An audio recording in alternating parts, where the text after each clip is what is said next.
কুল্লু নাফসিন যায়িকাতুল মাউত ওয়া ইন্নামা তুওয়াফাউনা উজুরাকুম ইয়াওমাল কিয়ামাতি ফামান যুহজিহা আনিন নার ওয়া উদখিলাল জান্নাতা ফাকাদ ফাজ ওয়া মাল হায়াতুদ দুনিয়া ইল্লা মাতাউল গুরুর। আল্লাহ রাব্বুল আলামিন জীবন দিয়ে এই পৃথিবীর মধ্যে যা কিছু বানিয়েছেন, যা কিছু সৃষ্টি করেছেন, সব একদিন মৃত্যুর স্বাদ গ্রহণ করবে। আর এর ফলাফল আল্লাহ রাব্বুল আলামিন মানুষদেরকে হাসরের মাঠে দান করবেন। বলেন না সুবহানাল্লাহ। আল্লাহ রাব্বুল আলামিন পরের অংশে বলছেন, যে জাহান্নামী হয়ে যাবে এবং যে জান্নাতি হয়ে যাবে তারা কত ভাগ্যবান, কত ভাগ্যবান। ফামান যুহজিহা আনিন নার, যারা জাহান্নামী হয়ে যাবে, ওয়া উদখিলাল জান্নাতা ফাকাদ ফাজ, এবং যারা জান্নাতি হয়ে যাবে। যারা জাহান্নামী হয়ে যাবে এবং যারা জান্নাতি হয়ে যাবে, যারা জাহান্নামী তারা দুর্ভাগ্যবান, আর যারা জান্নাতি হয়ে যাবে তারা হলো সৌভাগ্যবান।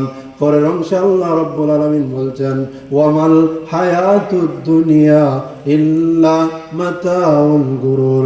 সেদিন মানুষ আফসোস করবে, আফসোস করবে যে দুনিয়াটা শুধু ছিল ধোঁকা, দুনিয়াটা শুধু ছিল ধোঁকা। দুনিয়াটা এই ধোঁকার দুনিয়ার মধ্যে তাকিয়া যদি তুমি জান্নাতি হয়ে যাও রে, তাহলে তোমার জন্য সুসংবাদ। আর যদি জাহান্নামী হয়ে যাও, তাহলে তোমার জন্য রয়েছে যন্ত্রণাদায়ক শাস্তি, জাহান্নাম। কথা বলেন ঠিক কিনা? হাদিস শরীফের মধ্যে হযরত আনাস ইবনে মালিক রাদিয়াল্লাহু তাআলা আনহু থেকে হাদিসটি বর্ণনা করা হয়েছে। নবীজি সাল্লাল্লাহু আলাইহি ওয়াসাল্লাম বলেছেন, মৃত্যুর সময় মালাকুল মাউত মর্মস্য ব্যক্তিকে দেওয়া কষ্ট রুহু কবজ করার সময় তরবারির 1000 আঘাত থেকে অধিক কষ্টকর। একজন মানুষকে যদি শরীরের মধ্যে চাবুক দিয়ে আঘাত করা হয়, তার শরীরের মধ্যে যদি 100টা আঘাত করা হয়, যেই পরিমাণ কষ্ট পাবে রে, তার চাইতে বেশি বদগারের জান যখন খরচ করা হবে, তার চাইতে বেশি কষ্ট সে মরণের সময় পাবে। বলেন না নাউযুবিল্লাহ।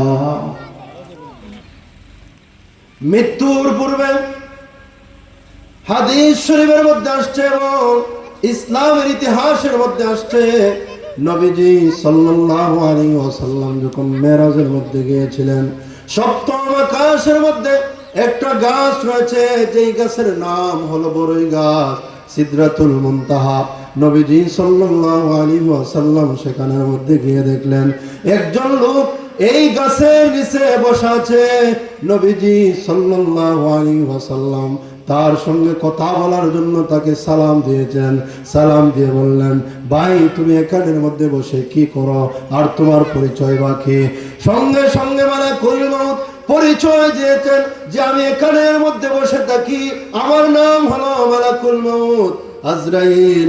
আমি এমন একজন ফেরেশতা যে বাবার কাছ থেকে সন্তানকে নিয়ে আসি, মায়ের কাছ থেকে সন্তানকে নিয়ে আসি, আমার সন্তান থেকে বাবা নিয়ে যাই, আবার সন্তান থেকে মা নিয়ে যাই, ভাই থেকে ভাই নিয়ে যায়। আমি হলাম মালাকুল মাউত আজরাইল। তাহলে তুমি এখানে বসে কি করে রে? আমি এখানের মধ্যে বসে রয়েছি, আল্লাহ রাব্বুল আলামিন এই পৃথিবীর মধ্যে যা কিছু সৃষ্টি করেছেন সব কিছুর হায়াত এবং মওত এই গাছের পাতার মধ্যে আল্লাহ রাব্বুল আলামিন লিপিবদ্ধ করে দিয়েছেন। কে কোন দিন কোন জায়গায় মরে যাবে, কে কোন দিন কোন জায়গায় মরে যাবে, কোন অবস্থায় মরে যাবে, সব কিছু ওই পাতার মধ্যে লেখা রয়েছে। বলেন না সুবহানাল্লাহ। তাহলে তুমি কি করো রে? আমি এখানের মধ্যে বসে থাকি। দুনিয়ার মধ্যে আল্লাহ রাব্বুল আলামিন মানুষ সৃষ্টি করেছেন, মানুষ মরে যাওয়ার 40 দিন পূর্বে ওই গাছ থেকে একটা পাতা যখন পড়ে, এই পাতার মধ্যে বান্দার নামটা লেখা থাকে। ওই পাতাটা আমি হাতের মধ্যে উঠিয়ে ওই পাতাটা এই জুরির মধ্যে তার নাম দেখার পরে আমি রেখে দেই। আর রেখে দেওয়ার পরে যেই বান্দার নামে এই পাতাটা গাছ থেকে পড়ে যায়, ঝরে যায়, আমি ওই বান্দার কাছে ওই পাতাটা মুষ্টির মধ্যে নিয়ে, হাদিস শরীফের মধ্যে আসছে রে, দৈনিক মালাকুল মউত আজরাইল আলাইহিস সালাতু ওয়াস সালাম বান্দার কাছে 2 বার আসে। বলেন না সুবহানাল্লাহ। ইয়া রাসূলুল্লাহ, ইয়া হাবিবাল্লাহ, মায়ার নবীজি গো, আপনার ওই উম্মতের নাম ওই পাতার মধ্যে লেখা থাকে। ওই পাতাটা আমি জমিনের মধ্যে দৈনিক সকাল বিকাল 2 বার যাই, গিয়ে আপনার উম্মতকে বলি, তোমার মৃত্যুর আর বেশি দিন বাকি নাই রে, আর বেশি দিন বাকি নাই, তুমি মরণের জন্য প্রস্তুতি গ্রহণ করো। আল্লাহ রাব্বুল আলামিনের কাছে তোমার পূর্বের গুনাহের জন্য তওবা করো। বলেন না সুবহানাল্লাহ। যখন মানুষের মৃত্যুর সময় চলে আসে, এইভাবে একাধারে 1 দিন 2 দিন 3 দিন করে করে আজরাইল আলাইহিস সালাতু ওয়াস সালাম আমাদেরকে প্রত্যেক দিন তালিম দিতে থাকেন, তালকিন দিতে থাকেন। এইভাবে দিতে দিতে মানুষের যখন শেষ সময় আসে রে, আজরাইল আলাইহিস সালাতু ওয়াস সালাম মানুষের জানটা কবজ করে নিয়ে যায়। বলেন সুবহানাল্লাহ। দেখবেন মানুষের যখন মৃত্যুটা ঘনিয়ে আসে, মানুষের মধ্যে একটা পরিবর্তন চলে আসে। বলে হুজুর কেমন পরিবর্তন, কেমন পরিবর্তন? যখন মানুষের মৃত্যুটা ঘনিয়ে আসে তার মধ্যে একটা পরিবর্তন চলে আসে। দেখবেন সে শুধু জমিনের আইল দিয়া শুধু হাঁটতে থাকে, জমিন শুধু দেখতে থাকে, জমিন শুধু দেখতে থাকে আর আফসোস করতে থাকে। তার সন্তানদেরকে ডাকে, তার সন্তানদেরকে ডাকে, ডেকে ডেকে বলে, আমি মনে হয় আর বেশি দিন দুনিয়ার মধ্যে থাকবো না রে, আমি মনে হয় আর বেশি দিন দুনিয়ার মধ্যে থাকবো না, একদিন আমি এই দুনিয়া ছেড়ে কবরের মধ্যে চলে যাব। কিন্তু আমি যদি মরে যাই তাহলে তোমরা 3 ভাই, তোমরা 4 ভাই, তোমরা 2 ভাই, তোমরা 2 বোন রয়েছে রে, তোমরা সুন্দরভাবে জমিনটাকে ভাগ করে বন্টন করে তোমরা নিবা, কিন্তু কেউ কখনো ঝগড়া করিবা না। বলেন না সুবহানাল্লাহ।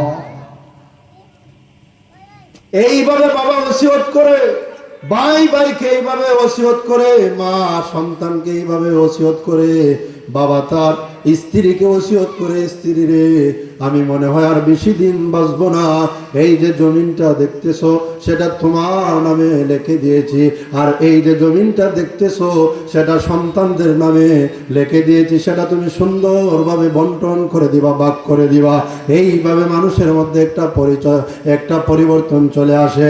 সে যখন বাজারের মধ্যে যায়, যাকে পায় তাকে শুধু বলে, বাইরে আমি মনে হয় আর বেশি দিন দুনিয়ার মধ্যে বাঁচবো না, কতদিন একসঙ্গে চলেছি, না জানি যদি কোনো ভুল করে থাকি বাইরে আমাকে ক্ষমা করে দিও। এইভাবে মানুষটা ক্ষমা চাইতে থাকে, তার আত্মীয় স্বজনকে খুঁজতে থাকে, শুধু আত্মীয় স্বজনকে খুঁজতে থাকে। কিন্তু মালাকুল মউত যখন সময়টা তার কাছে চলে আসে রে, আর মালাকুল মউত 1 সেকেন্ড দেরি করে না, ওই ব্যক্তির রূহটা কবজ করে নিয়ে যায়। বলেন না সুবহানাল্লাহ। এজন্য আল্লাহ রাব্বুল আলামিন সূরা নিসার ৭৮ নম্বর আয়াতের মধ্যে বলেছেন, আইনামা তাকুনু ইউদরিকুমুল মাউত ওয়ালাউ কুনতুম ফি বুরুজিম মুশাইয়াদা। মানুষ যেই মৃত্যু থেকে পলায়ন করছে, মৃত্যু মানুষকে একদিন পাকড়াও করবে। মানুষ যদি সুদূর আকাশের মধ্যে লুকায় না কেন, সেখানের মধ্যেই মানুষকে মৃত্যু পাকড়াও করবে। বলেন না সুবহানাল্লাহ।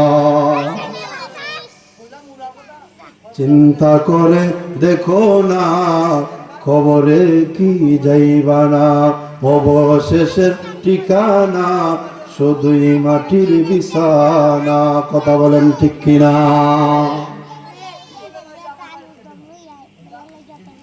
পবিত্র কুরআনুল কারীমের মধ্যে আসছে, নেককার বান্দার যখন রূহটা কবজ করা হবে, সূরা ফাজরের মধ্যে আল্লাহ রাব্বুল আলামিন বলেছেন, ইয়া আইয়াতুহান নাফসুল মুতমাইন্না ইরজি ইলা রাব্বিকি রাদিয়াতাম মারদিয়া ফাদখুলি ফি ইবাদি ওয়াদখুলি জান্নাতি।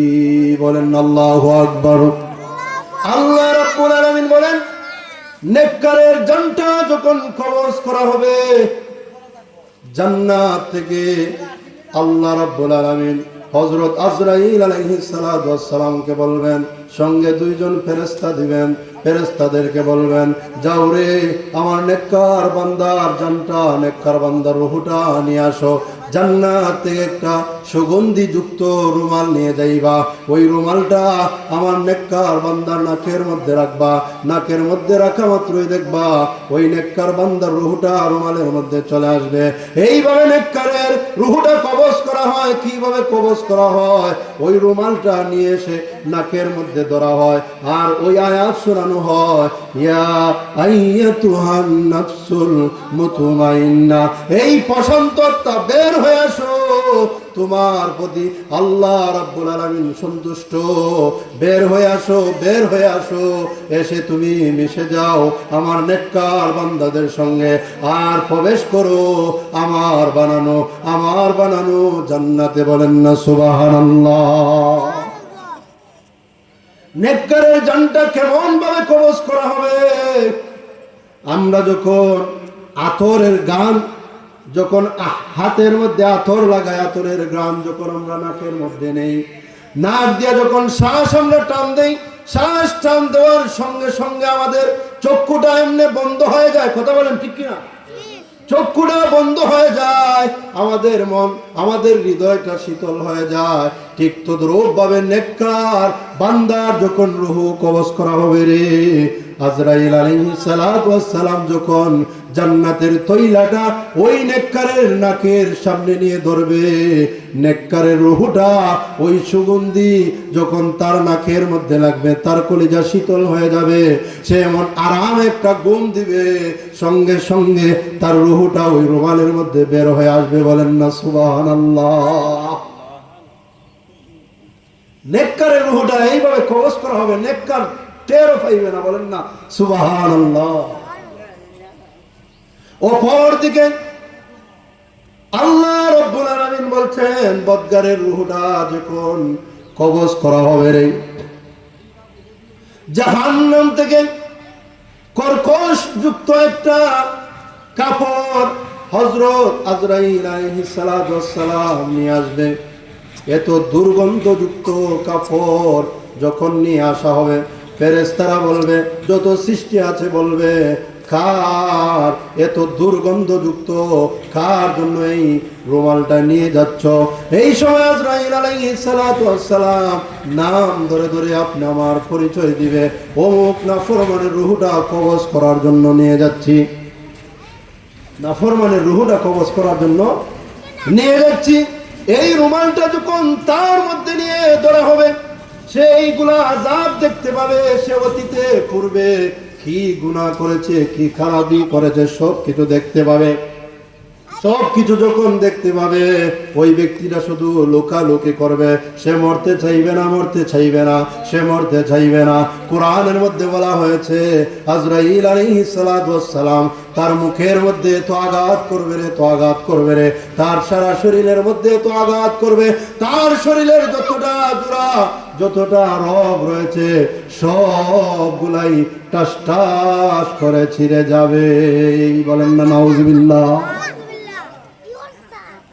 হযরত ইব্রাহিম আলাইহিস সালাতু ওয়াস সালাম আজরাইলকে প্রশ্ন করলেন, ওরে ভাই আজরাইল, তুমি নেককারের রূহটা কিভাবে কবজ করবা? তোমার সূরতটা আমাকে দেখাও।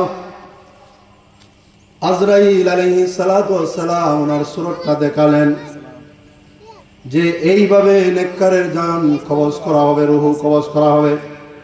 বদগারের রূহটা তুমি কিভাবে কবজ করবা?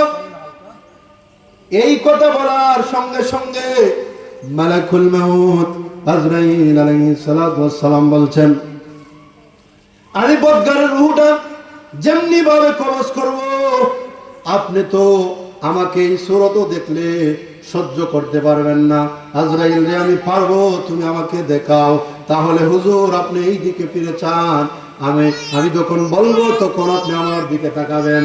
আজরাইল আলাইহিস সালাতু ওয়াস সালামের বিকটতম চেহারা যখন হযরত ইব্রাহিম আলাইহিস সালাতু ওয়াস সালামের শাবন দেখানো হলো, বিকটতম চেহারা যখন দেখানো হলো, ইব্রাহিম আলাইহিস সালাতু ওয়াস সালামকে যখন বললেন আজরাইল ভাই আমার দিকে তাকাও, যখন ইব্রাহিম নবী তাকালেন, ইব্রাহিম নবী বলছেন এমন বিকটতম চেহারারে যদি কোনো ব্যক্তি দেখে, আর যদি কোনো ব্যক্তি দেখতো তাহলে সে ঘর বাড়ি ছেড়ে পাগল হয়ে যেত। বলেন না সুবহানাল্লাহ।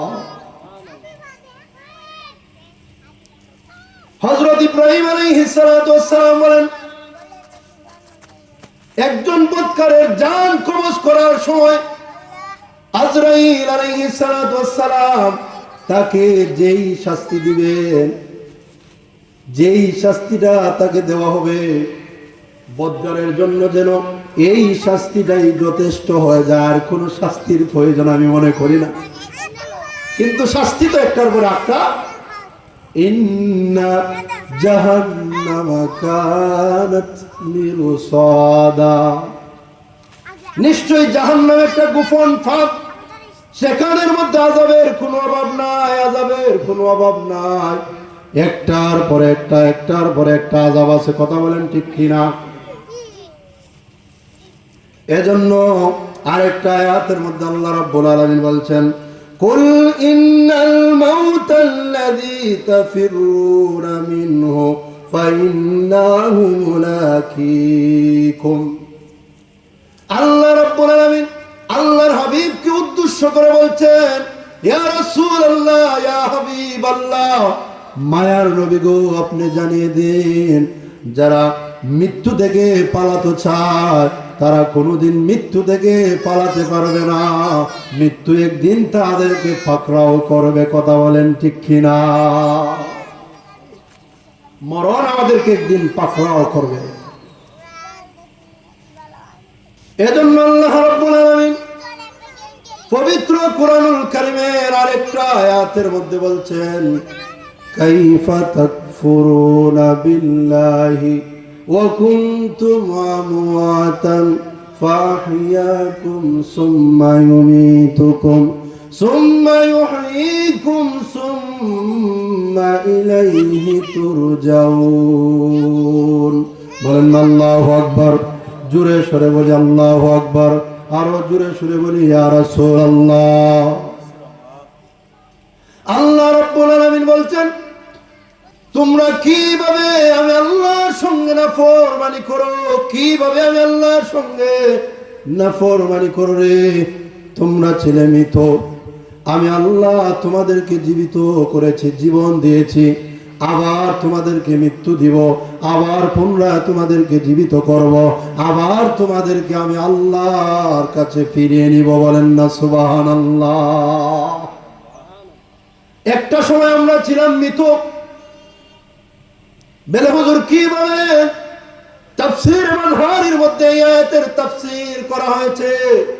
মানুষটা একটা সময় মৃত ছিল, আমরা কিছুই ছিলাম না, আমরা ছিলাম আমরার বাবার পৃষ্ঠদেশে, সেখান থেকে আমরা আসলাম মায়ের রেহেমের মধ্যে আসার পরে আল্লাহ রাব্বুল আলামিন মিন নুতফাতিন খালাকা, ওই ঘৃণিত বস্তু থেকে আপনি আমাকে সৃষ্টি করেছেন। বলেন না সুবহানাল্লাহ। আজকে এই বস্তুর তৈরি মানুষ, কিন্তু মানুষের অহংকারের শেষ নাই, মানুষের বাহাদুরির কোনো শেষ নাই।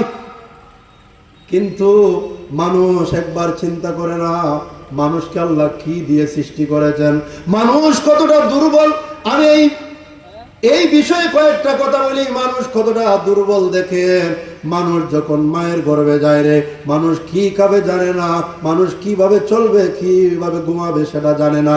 আল্লাহ রাব্বুল আলামিন মায়ের গর্ভে মায়ের খুনগুলো খাওয়াইয়া সন্তানকে মায়ের গর্ভে লালন পালন করেছেন। মায়ের গর্ভে থেকে যখন সন্তান আবার দুনিয়ার মধ্যে ভূমিষ্ঠ হয়ে যায়, ভূমিষ্ঠ হওয়ার পরে সন্তান বসতে পারে না, দাঁড়াইতে পারে না, ঘুমাইতে পারে না, খাইতে পারে না, ইচ্ছা মতো কিছুই করতে পারে না, ইচ্ছা মতো কথা বলতে পারে না, কাউকে বোঝাইতে পারে না, এতটা দুর্বল মানুষ। আল্লাহ রাব্বুল আলামিন বলছেন, তোমাকে এতটা দুর্বল করে বানিয়েছি, যেইভাবে তুমি দুনিয়ায় আসার পরে দুর্বল, আবার দুনিয়া থেকে যাওয়ার পরেও তুমি দুর্বল। বলেন না সুবহানাল্লাহ। এজন্য আল্লাহ রাব্বুল আলামিন পবিত্র কোরআনুল কারীমের মধ্যে জানিয়ে দিয়েছেন, ওয়া খুলিকাল ইনসানু দাইফা। মানুষ দুনিয়ার মধ্যে আসার পরে যেমন দুর্বল, আবার যাওয়ার সময়ও মানুষ দুর্বল। কিভাবে? দুনিয়ার মধ্যে আসার পরে যেমনি ভাবে সে নিজে নিজে কিছুই করতে পারে না রে, আবার যাওয়ার সময়ও সে নিজে নিজে কিছু করতে পারে না। কথা বলেন ঠিক কিনা? দুনিয়ার মধ্যে আসার পরে সে কিছুই করতে পারে না। কিন্তু আমরা যদি একটা মুরগের বাচ্চার দিকে তাকাই, তাহলে দেখবো একটা মুরগের বাচ্চা যখন ডিম থেকে বের হয়ে যায়, বের হয়ে যাওয়ার পরে ওই সে নিজে নিজে মায়ের পিছনে পিছনে হেঁটে হেঁটে নিজে নিজে খাবার খাইতে পারে। শক্ত খাবার হইলো সেটা হজম করতে পারে। কিন্তু মানুষকে যদি নিজে নিজে তো খাইতেই পারে না, কিন্তু শক্ত খাবার যদি কোনো বাচ্চাকে দেওয়া হয় তাহলে সেটা হজম করতে পারে না। কথা বলেন ঠিক কিনা? মানুষ কতটা দুর্বল! একটা প্রাণীর দিকে যদি আমরা তাকাই, মা তার গর্ভ থেকে এই বাচ্চাকে ভূমিষ্ঠ করে দেওয়ার পরে ওই বাচ্চাটা মায়ের পিছনে পিছনে দৌড়াইতে পারে, কিন্তু কোনো মানুষ কোনোদিন মায়ের গর্ভ থেকে আসার পরে দৌড়াইতে পারে না রে। কথা বলেন ঠিক কিনা? মরে যাওয়ার পরে কেমন দুর্বল! সে যখন মরে যায় তার গোসলের ব্যবস্থা মানুষে করা লাগে। যেই খাটের মধ্যে সে মরে যায় সেই খাট থেকে নামানোর জন্য মানুষের প্রয়োজন হয়, আবার তাকে গোসল দেওয়ার জন্য মানুষের প্রয়োজন হয়, আবার তাকে দাফন কাফন করার জন্য মানুষের প্রয়োজন হয়। কথা বলেন ঠিক কিনা? তাহলে কিসের অহংকার? ও ভাই, কিসের বড়াই তোমার? কেন তুমি আল্লাহকে ভুলে গেলা? আল্লাহ রাব্বুল আলামিন আরেকটা আয়াতের মধ্যে বলছেন, ইয়া আইয়ুহাল ইনসানু মা গাররাকা বিরাব্বিকাল কারীম। কিসে তোমাকে আমি আল্লাহকে, আমি প্রভুকে, আমি রবকে ভুলিয়ে দিল? কিসে তোমাকে আমি আল্লাহ থেকে বিমুখ করে রাখলো রে? আল্লাযী খালাকাকা ফাসাওয়াকা ফাআদালাক। আমি আল্লাহ তোমাকে এত সুন্দর করে বানিয়েছি, এত সুন্দর করে বানিয়েছি, এত সবল করে বানিয়েছি রে। আর কোন প্রাণীকে এত সুন্দর করে, এত সবল করে আমি আল্লাহ সৃষ্টি করি নাই। বলেন না সুবহানাল্লাহ। কেমন দুনিয়ায় আমরা বসবাস করছি! এই নিষ্ঠুর দুনিয়ায় আমরা বসবাস করছি।